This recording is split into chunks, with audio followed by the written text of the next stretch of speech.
and a very warm welcome to all of you to this edition of What Works, What Doesn't and Why, Insights from Evaluation.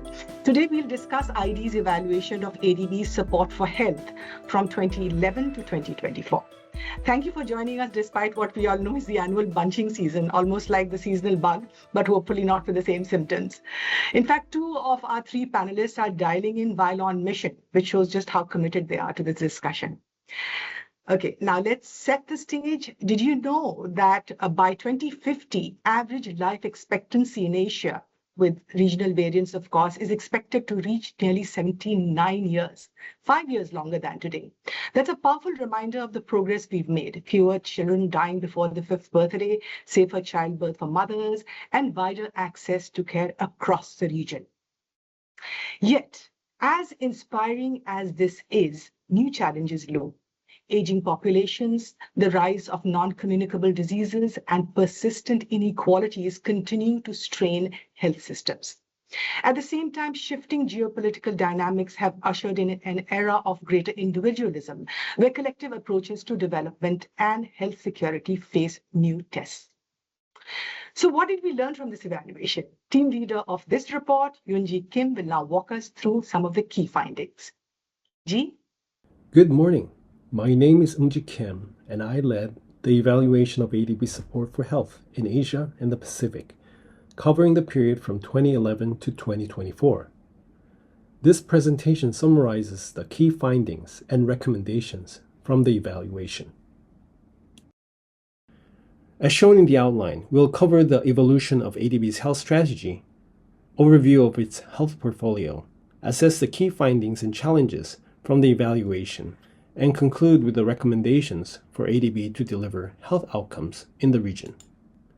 To better understand the context of the evolution of ADB's role in the sector, let's look at the policy and strategy that drove ADB's health portfolio. Between 1999 and 2008, ADB's policy for the health sector and entire health portfolio both faded into irrelevance as ADB focused more on what it was good at, infrastructure. In 2008 came what seemed like the final nails in the coffin, with Strategy 2020 officially disengaging ADB from the direct health support in favor of a multi-sector approach to health, or supporting health outcomes that could come from non-health infrastructure sectors. This remained the status quo until 2014, when the midterm review of the Strategy 2020 called for ADB to re-engage in the health sector. Since then, ADB has taken on a 2-track approach using both direct health and multi-sector approach. Though ADB seemed to be back on track with the health sector, it was the COVID-19 pandemic in 2020 and ADB's emergency response afterwards that really brought health back as a priority. Despite these shifts, no updated policy exists for the ADB in health sector. This has led to fragmented implementation and a lack of coherence across ADB's health portfolio. So how did these changes actually drive ADB's health portfolio? Please note that the sovereign operations make up about 97% of all ADB support in health, with $15.4 billion in commitment, including both direct health and multi-sector projects. Yearly commitments remained below 5% between 2011 and 2019, and spiked during COVID-19 response years. However, we can also see the levels of commitment dropping back to pre-COVID levels in 2024, pointing to a possible loss in momentum for the sector. In terms of country allocations, 5 countries accounted for nearly 2/3 of the entire health portfolio, while subsector allocation was even more concentrated, with only 3 subsectors accounting for the 93%. These data suggest that with those few exceptions, most DMCs had requested and received health support sporadically, often in the form of emergency or crisis response. This indicates a health portfolio that's more reactionary and demand-driven rather than being strategic and equitable. Now for our findings. At a strategic level, ADB had to rely on an overarching corporate strategy that did not provide sector-specific guidance or strong mandate for the health sector. While operational plans and health sector directional guide were introduced to provide operations level guidance, they were limited due to their non-binding nature. especially for design and implementation of multi-sector projects. As such, ADB staff and DMCs had to resort to the individual country partnership strategies to define country-specific health targets or goals. This was evidenced by the steadily rising number of CPSs that included at least one health sector indicator after 2014. Though the multi-sector approach was adopted as an important contributor to improving health outcomes in ADB's Strategy 2020, the lack of strong institutional coordination across sectors, clear theory of change, and robust monitoring hindered effective implementation or assessment of results. Despite these strategic gaps, ADB's health operations performed well at the project level, or at 88% success rate, well above the ADB average. Emergency and crisis response made up nearly half of ADB's entire health portfolio, with $6.9 billion committed for COVID-19 through AppVax and CPRO from 2020 to 2023. Not only did they effectively double ADB's health portfolio in less than 4 years, but also provided benefits outside the health sector, as several stakeholders credited ADB's emergency response support with mitigating the negative impacts of physical lockdowns on implementation of ongoing infrastructure projects. At the operational level, ADB faced challenges in resource commitment, as health accounted for only 7% of total sovereign commitments, despite the boost from the spikes during COVID-19. When it came to multi-sector projects, most non-health staff involved pointed to a lack of incentives for them to incorporate health elements into their projects, as doing so would only increase the complexity and risk without significant gains in values or health outcomes. ADB's non-sovereign operations in health remained marginal as well, claiming just 0.7% of total NSO commitments, despite its potential to fill the gap in health left by the public sector. Recently, NSO commitments in health has also dropped back to pre-COVID levels, highlighting the need for a more strategic approach to guide future private sector investments. At the institutional level, though it has more than tripled its in-house capacity since 2014, ADB needs to continue to supplement its health expertise post-COVID to meet growing demands in the sector. ADB should strive to strengthen its consultant networks and partnerships with other agencies, think tanks, and academia to fill remaining gaps in its expertise. While ADB produces extensive health sector knowledge, much of it fails to reach key audiences, such as policymakers, implementers, and private actors in low and middle-income countries. Meanwhile, the absence of structured, publicly accessible data on its health portfolio hampers monitoring and assessment of investment effectiveness. Now, these are the challenges that ADB faces in the health sector. On strategic gaps, the institution is still tied under an outdated health policy. Current guidance is non-binding, with no clear framework or theory of change, particularly for multi-sector projects where health outcomes depend on strong integration across sectors. On operational issues, incentives for cross-sector collaboration remains weak. As a result, many multi-sector projects are not properly tagged or monitored with regard to their health outcomes, making it difficult to understand their true contribution to health. In terms of capacity constraints, ADB's limited in-house health expertise has forced a heavy reliance on external consultants, especially for capacity development and project preparation. Also, the presence of health staff in DMCs has been uneven, undermining continuity and local engagement. Data management is another concern. Currently, there is no publicly accessible system to track health outcomes across projects and sectors.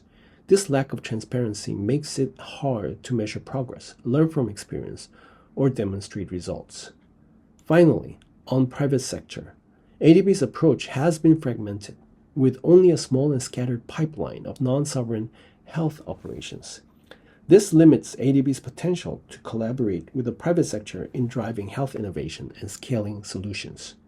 Taken together, these challenges reduce ADB's ability to consistently deliver sustainable and measurable health impacts across its portfolio. The following are the evaluation's recommendations for ADB to deliver health outcomes in the region. First, ADB should update its health strategic framework to provide a clear vision and mandate in meeting the rising health needs in Asia and the Pacific. Second, in implementing its updated health strategic framework, ADB should provide clear guidance and incentivization on how to operationalize the health and multi-sector approach for better health outcomes.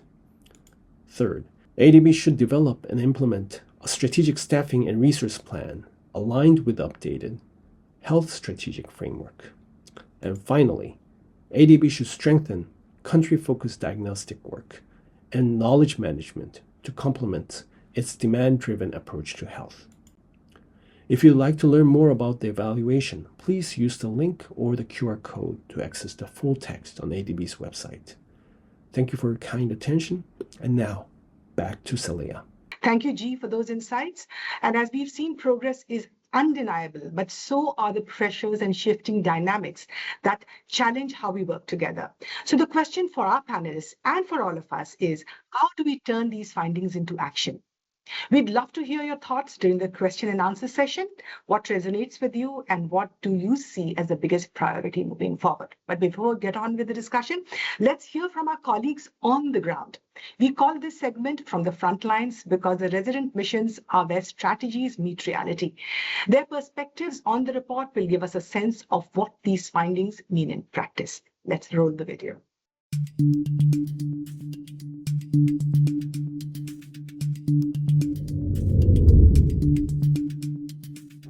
As an ADB staff based at a resident mission, we are often privy to candid observations of the client.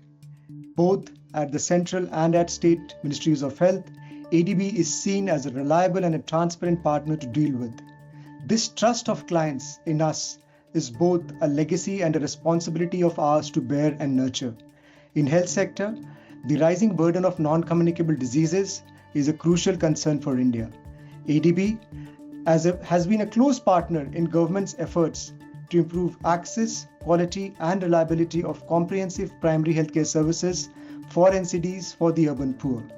In our most recent support to the Ministry of Health and Family Welfare, ADB project states accounted for more than 80% of those who were screened for hypertension and 83% of those who were screened for diabetes across India at public health centers in urban areas, a testimony of our support to India's health priorities.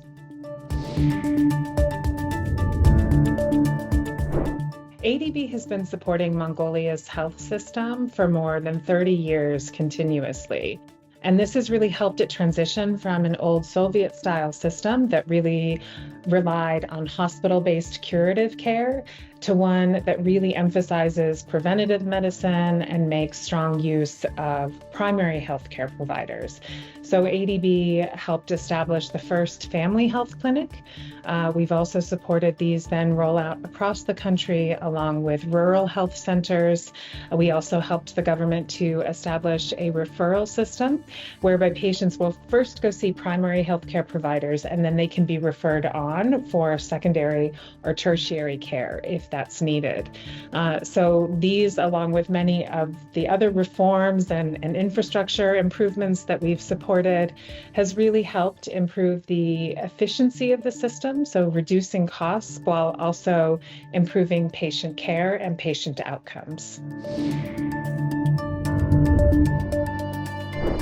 This report is both timely and much needed to drive focus towards our endeavors in building resilient health systems. One key recommendation is to strengthen country-focused diagnostic work, which is critical to guide our country-relevant pipeline which adapts to country needs. When I look back on my time working on the front lines, one truth that clearly stands out is the importance of adaptability. But this adaptability demands going just beyond individuals. During COVID-19, it was about systems that could pivot, policies that could evolve, and partnerships that could be activated quickly, where ADB led the way. These lessons today guide our forward-looking approach to design our pipeline, which speaks of new ways of working together.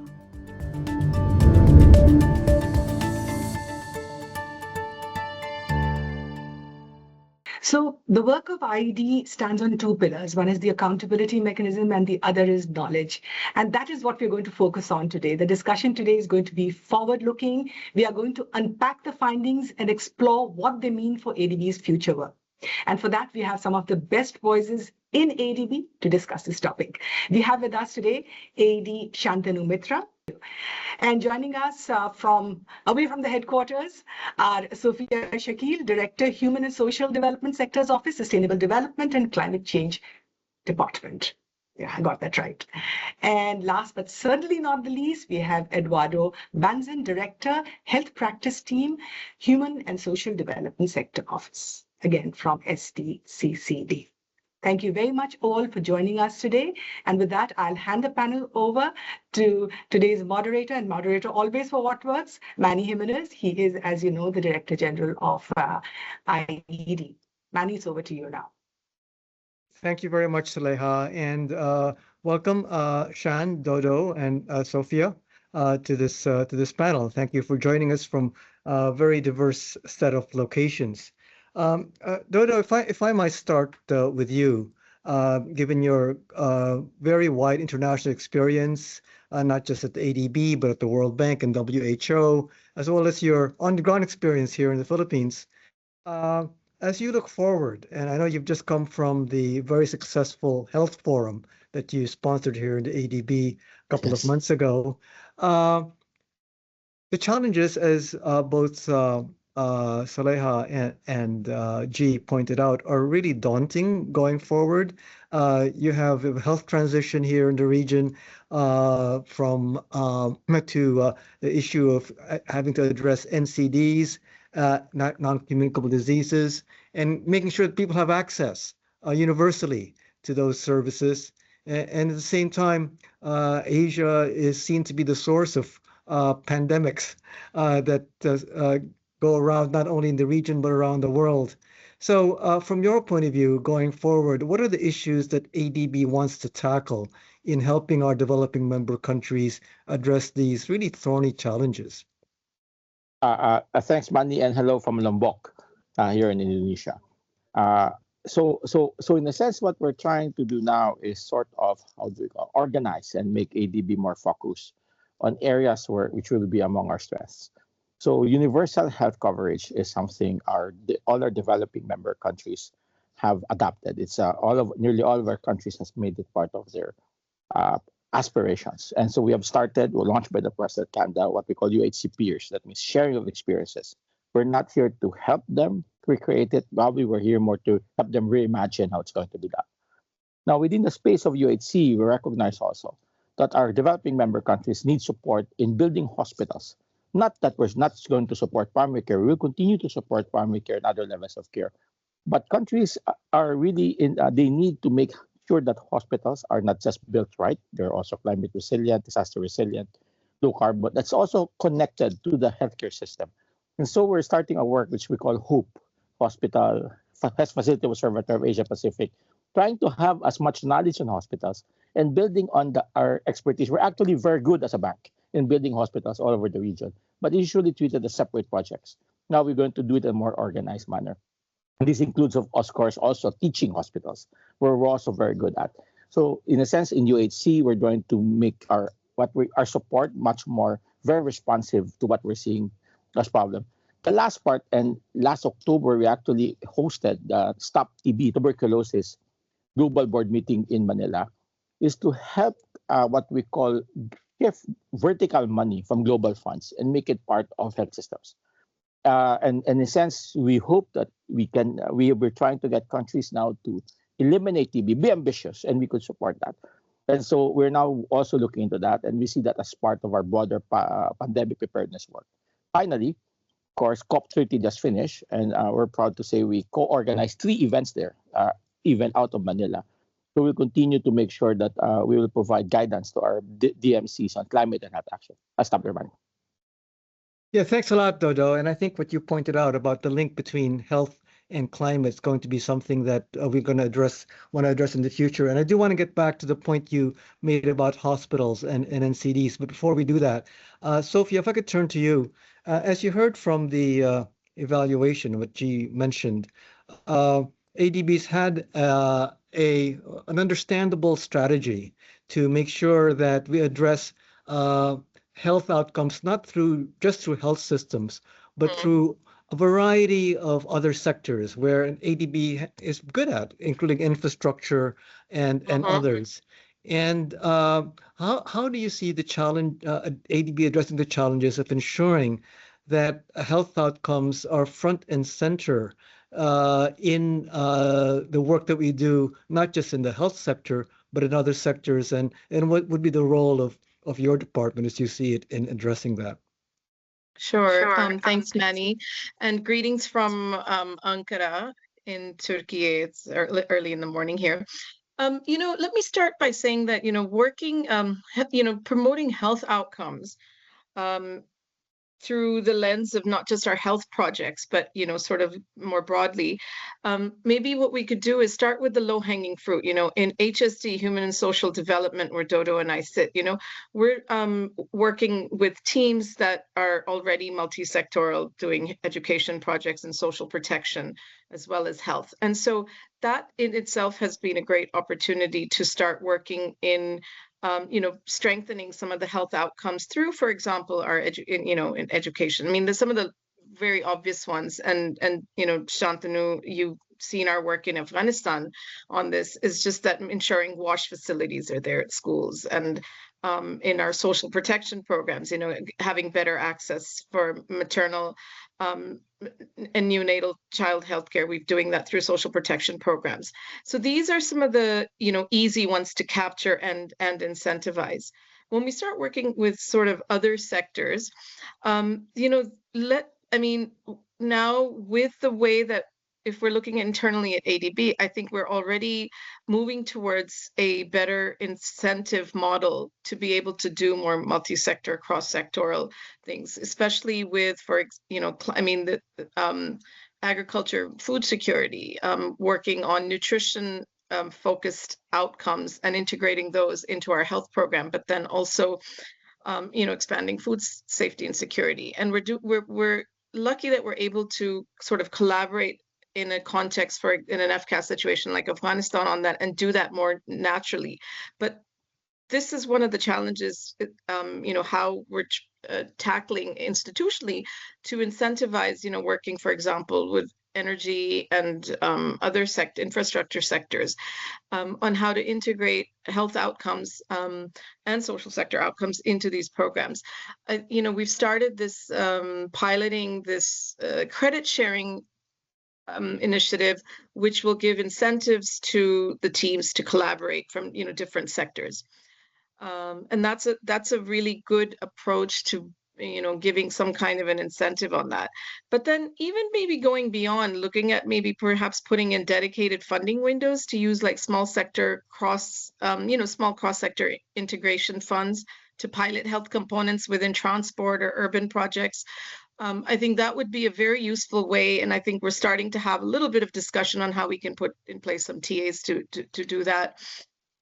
Again, moving towards now what kind of challenges we face on the client side. As we all know, cross-ministry coordination in DMCs is challenging, and where multi-ministry or multi-agency dialogue is needed. I mean, ADB can help come in through instruments such as policy-based and results-based loans, and we do try to do that.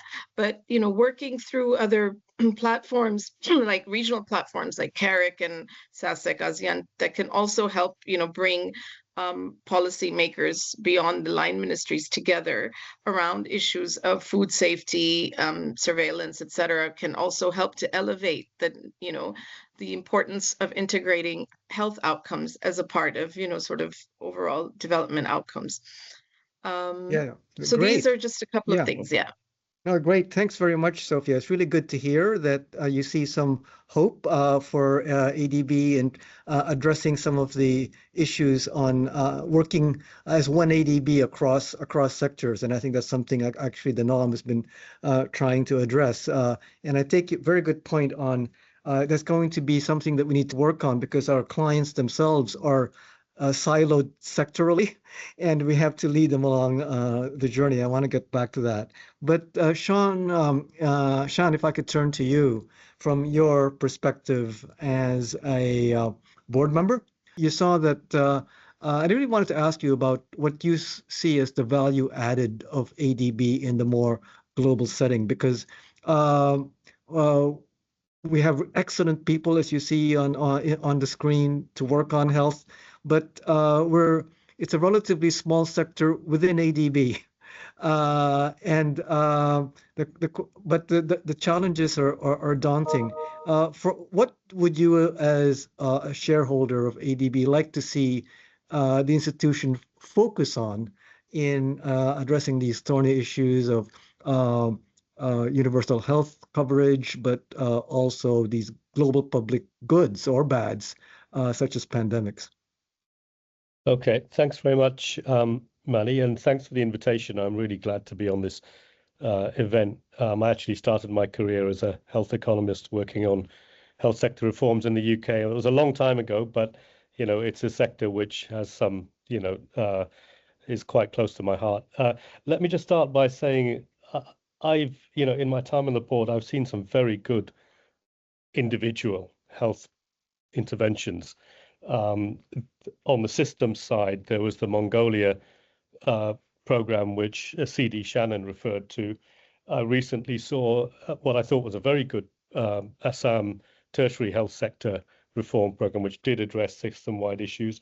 Afghanistan, which Sofia referred to, although that's not so much about reform and long-term issues, the fact that ADB has become such a critical funder of the health system, the importance of that is really because if the health system was to collapse, which it would do otherwise in that country, the knock-on wider effects that would have on a whole host of development indicators is not to be considered. So ADB is playing a critical role there. But so we're doing lots of good things. I see a lot of good quality. The issue is at the institutional corporate level, do we have the strategic clarity and the resources and the tools to be able to really maximize our overall impact? And I think there is the answer, the conclusion of the evaluation that we're not there yet.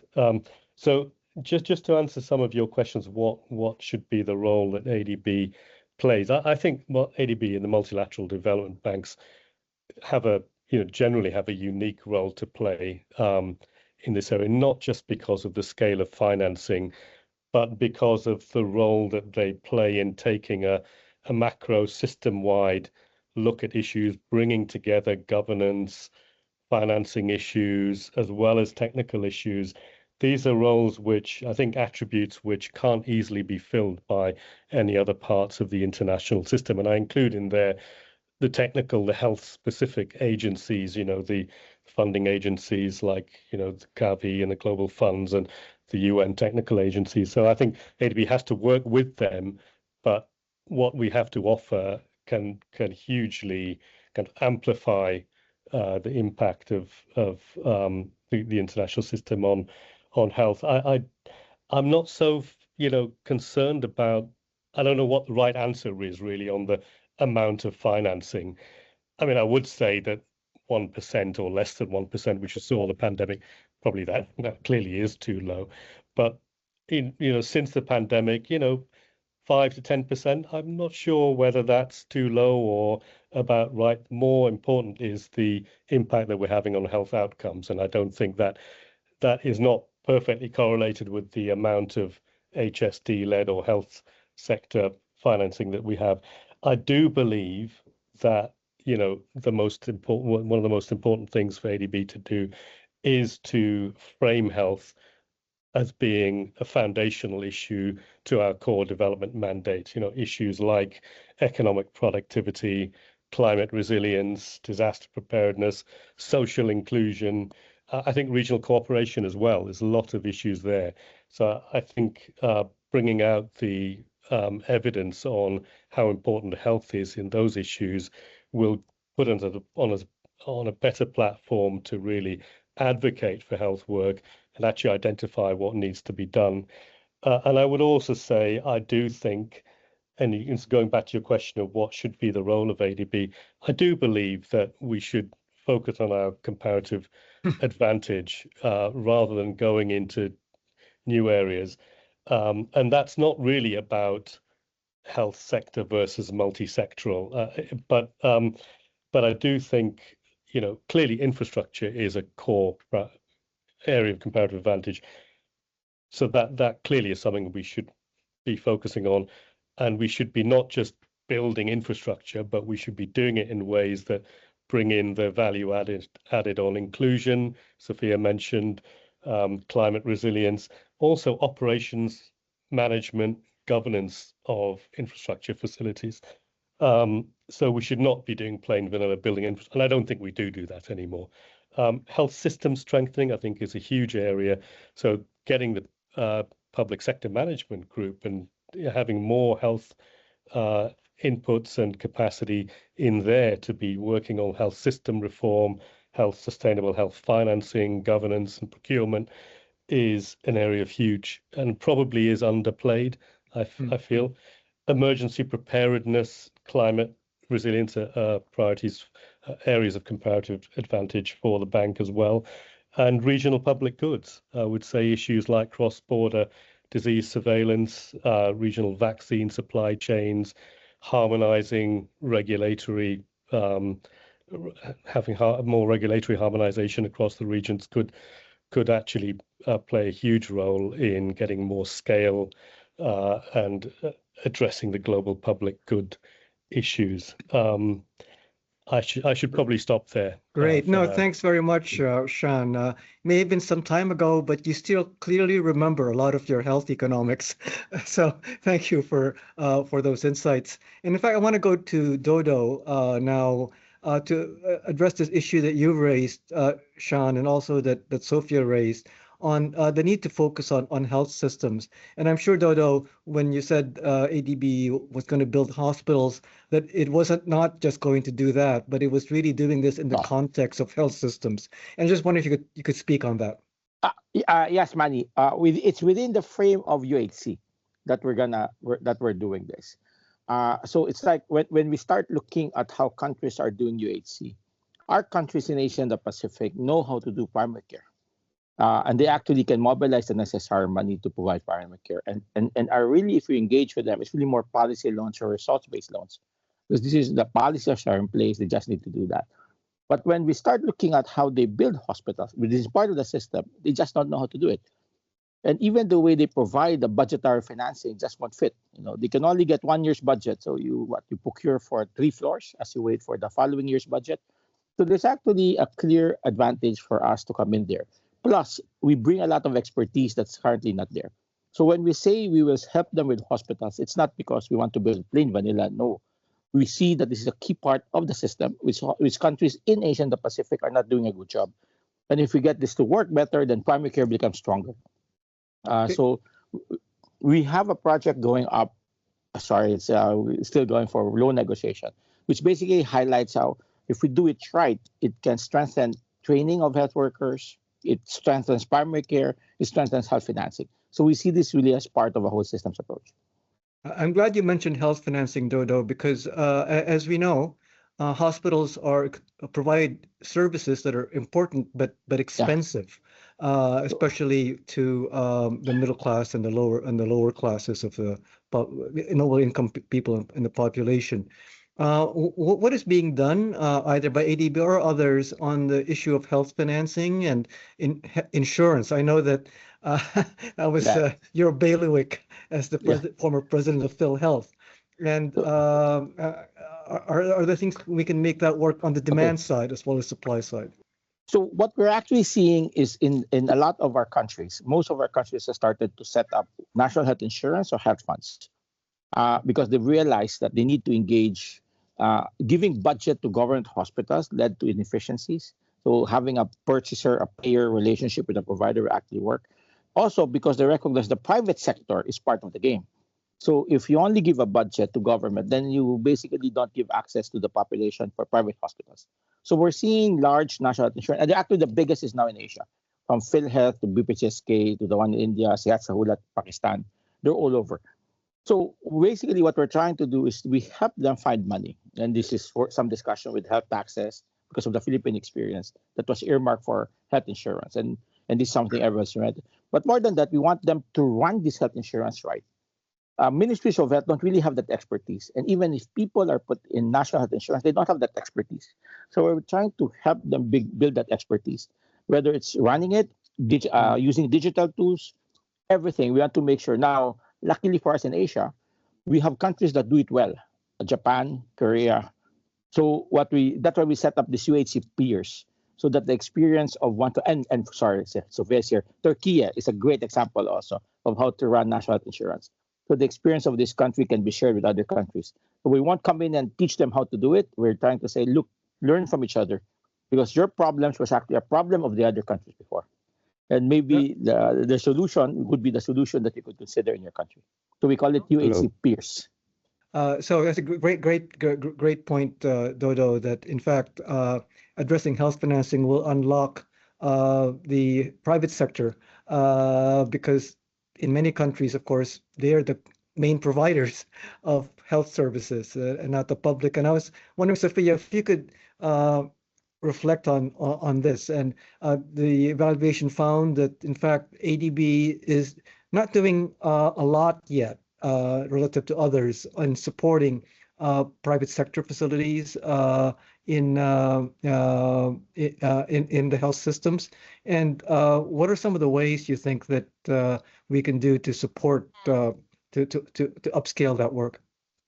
Yeah, no, good question. And before, just briefly on just a reflection on the hospital thing that, Dodo was mentioning, and I think it's important to note that, our work that we're doing is really to, even at hospitals, is really to strengthen the whole system, because the referral systems are missing in many of these countries. And that's really important to do because, most, people across Asia are used to just going to a hospital to get, their primary health care. And that's what we want to prevent. So our work with hospitals is not just about building hospitals, but it's about like strengthening that, referral system, and it's a whole ecosystem. But in terms of the question regarding private sector engagement, private sector comes in many, many different ways. Yesterday, we were having a very detailed, for example, discussion. Turkey, again, is very advanced in how they've done hospital PPPs. And we kind of unpacked that and how that works and, some of the positives and challenges around that. But even without going into large-scale PPPs, even our work, trying to promote, for example, at the tertiary level, just outsourcing of a lot of services. So then the medical professionals and medical institutions can really focus on delivering the medical services and not have to do the, governance of public infrastructure and human resources, which is, a really big challenge. So that's something we're already trying to promote, for example, even in our new upcoming projects and programs on nursing education. Let's focus on the delivery of the actual service, and then the ancillary services can be outsourced. So we're trying to already promote that. But then one big area we see as a potential for private, active private engagement is for diagnostics. Diagnostics are also changing very, very rapidly in terms of technology and in terms of the human resource expertise needed to do that. Now, this is something that we can integrate and tap into more, and looking at how we can, and diagnostics is something that's already happening quite a bit in the private sector. So how can we strengthen the public side of where we're working to work with that? And I've already mentioned human resources, but this is going to be the big challenge for health outcomes in the future. How do you really develop that workforce that is trained, not just the doctors and the nurses, but the paramedicals, especially in a context where technologies are changing rapidly, and the burden of disease is also such that it can be managed with not specialists, but preventive care, more family-based, community-based healthcare services. How do you get HR there? Can we look at more private approaches and engagement in that. So that's a few sort of thoughts on engaging private sector. But we clearly are already working very closely. All of our operational teams are working very closely with OMDP at the design stage to see how we can, what are we missing in terms of our potential design? Can we optimize this? Can we bring in more efficiency? Can we look at more private sector approaches that make sense without adding too much, financial burden on public sector? So that's, I think, in a nutshell. Sofia, and I was wondering, Sean, if I could get your reflections on this as a board member, but also as somebody from a country where with an NHS, which actually has been a model of some sort for some countries going forward. And also, maybe I'll also ask you to reflect on Sofia's other point about human resources and bringing up that capability. Sean? Yeah, the UK had a very unique model, but it's gone through many attempts. And as I said, I worked on some of those reform, but over the last 30 years, different ways of managing the public-private split in the health system. And so there's been different things tried. I think the other lesson from the UK is that although it has been a very cost-effective system historically, with demographic change, the demands on the system are becoming so great that it's just increasingly challenged. So I would just say on the private sector, I think I wouldn't focus so much on going in and saying we have to increase the number of NSOs in. I think we need to start with the upstream and midstream. And I think each country will have its own system. We can help countries design an optimal system, but the role of the public versus the private sector, there are different ways of managing that.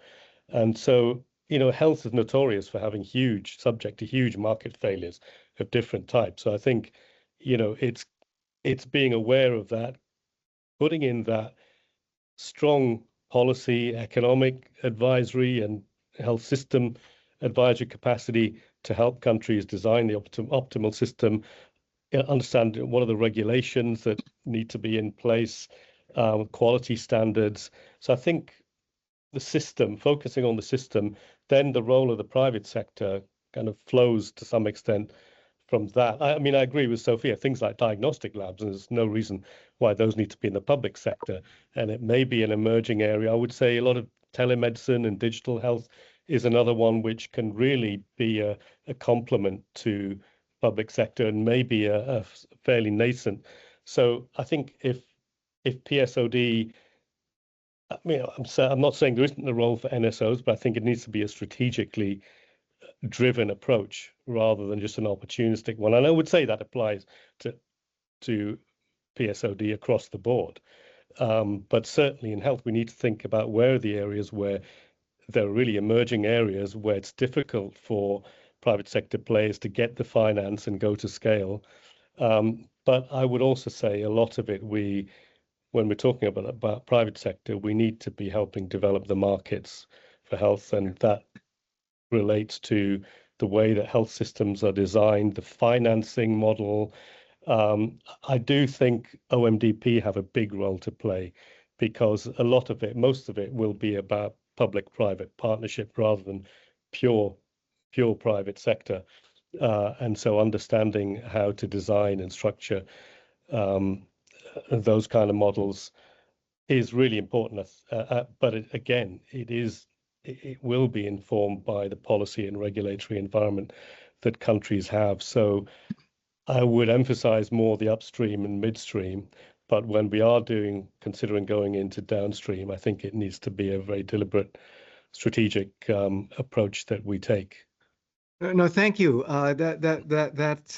You brought up an excellent point about the overall policy environment, and I want to turn to Dodo on that. But before I do that, can I remind the audience to please, if you have questions, to please post them on the chat. And I'll make sure I want to give time to address them. Dodo, just quick reflections from you on the point that Shan and Sofia raised on this issue of the overall policy environment and how we address them. And Sofia, in fact, raised the issue that perhaps PBLs, policy-based loans, could be a good instrument for us. Do you see our staff being able to address some of these issues? And also, more importantly, what is the role of ADB vis-a-vis other development partners who may have a bit of a head start on this kind of engagement in the developing member countries and capacity? Thanks, Manny. So I think we need to be supporting a lot of governments on policy reforms, okay? Because as I earlier said, and probably if you look at the story of Europe, it was strong government purchasers that led to PPPs. Okay? Because in health, unfortunately, you could not really depend on user fees. Because we don't want the tendency, if you allow user fees as the revenue model for the private sector player, the tendency is they will just overcharge. We've seen that enough. We've seen enough projects by our other friends in MDBs that happened. So, but if we look at the successful models, including Turkey, it's because they have strong government purchasers. So a lot of our policy reforms would actually be on that, strong government purchasers. As I earlier said, primary care, we will not forget that. But really at this point, where our countries are, where they're mature countries, we need really to also engage more on policy reforms and implementations of reforms because they actually have the policies in place. So what's our model of a country? So in the Philippines, we actually have the Build UHC program loan. So it's now sub-program 3 is coming next year. And if you look at it, it has we have been engaging the Philippines on a lot of policy reforms. We're also doing that. That's why we're in Indonesia right now. So the point is that once we have a policy loan, we could actually support a lot of these reforms in many ways.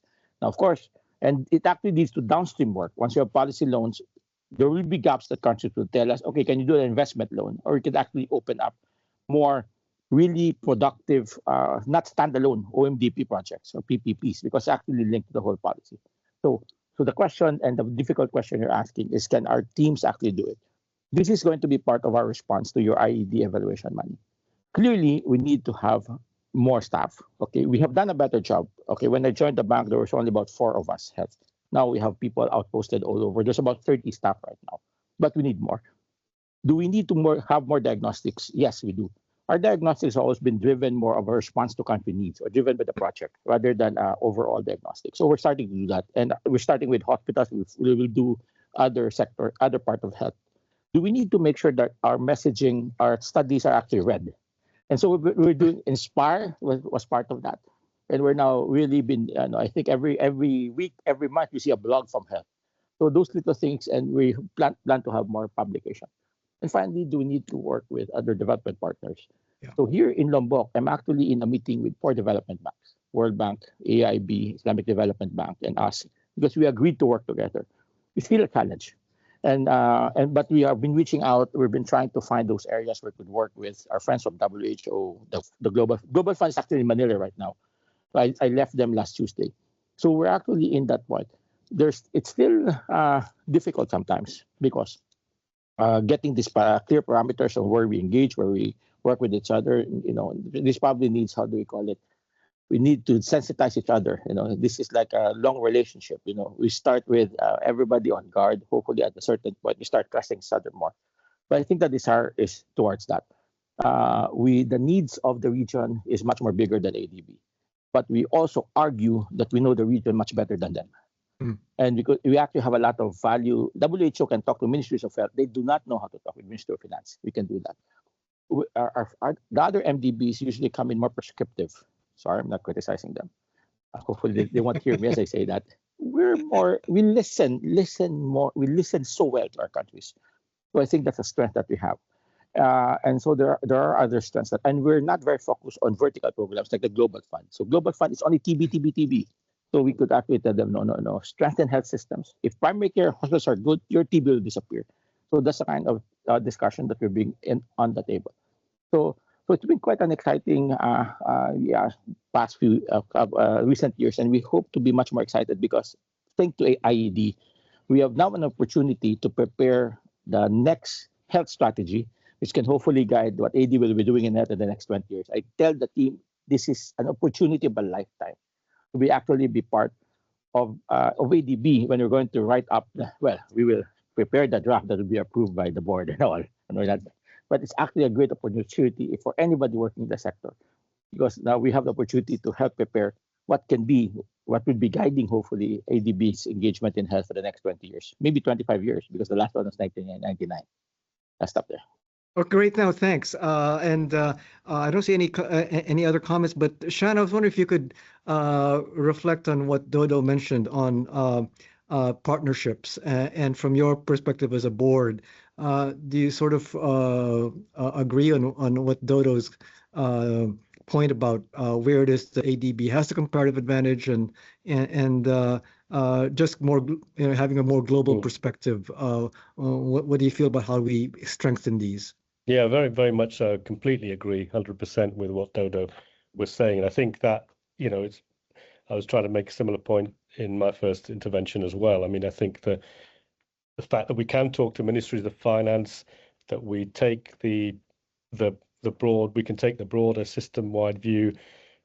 I think there often is a role for vertical programs, but I think they've been effective in areas like TB, but they don't solve the broader problems of the health of a healthy population, and particularly the emerging issues which are facing many of our client countries, aging populations and so on, and that requires a much broader based focus and areas that you need to bring a multidisciplinary approach to that. And I think ADB is well placed, and I would also agree with Dodo that ADB, I think we do listen more, but I do think what it means is we have to put much more effort. I think I'd agree with all the recommendations in the evaluation, but particularly the one about doing more and better quality diagnostic work and knowledge work, I think will be really key to delivering on that. But we need to work with others. We shouldn't have to replicate the technical, the normative capacities which the likes of WHO and UNFPA have. We should work with them, and on the big global funds, we should be looking to leverage their funding as well for the benefit of our clients. So I'd agree entirely with what Dodo said. Great. No, thanks. Sofia, last word to you, and if you could address a very interesting question from the audience on whether handing diagnostics over to the private sector is the way to go, especially when services are covered by public health insurance systems. I was wondering if you could opine on that, and also this issue of partnerships, and then we'll have to call it the day. Sure.